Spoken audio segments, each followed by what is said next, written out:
Hello, magandang gabi po. Ako nga po pala si Kuya Iki. Ang tunay ko pong pangalan ay Ricky Dave Ilosito. Nakatira rito sa Morong Rizal, Lanang sa CCL, sa baba sa may chapel, dito lang sa Kurukan. So, ang pag-vlog po natin, ang mga content po pala natin ay mga tungkol sa pool, billiard, tungkol sa buhay, tungkol sa tungkol sa mga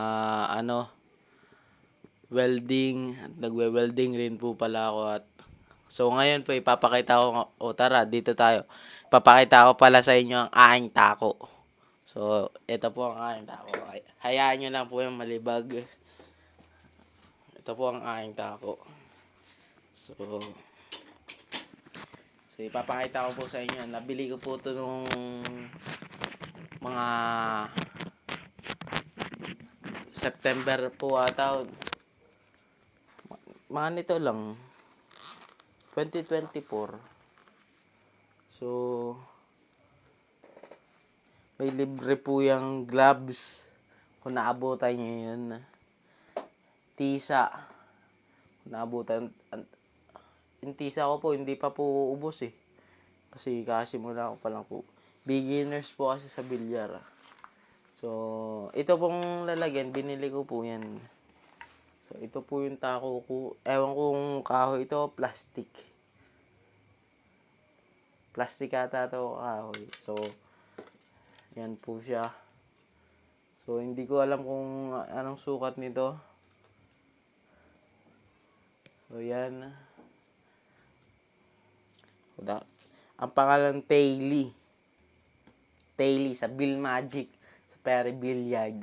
Yan. Diyan kayo bibili ng tako. Napakamura dyan. Sulit na sulit. Walang kupas. At saka, ito ang tisa niyan. So, pag ako yung nagtitisa ay palibot na palibot. Para kapit ang pato. Ganyan lang. Para lang nagsisindi ng puspuro. So, gaganyan ka lang.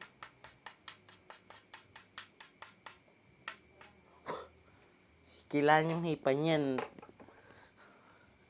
So, ito si Taily. Ang pangalan nito si Taily.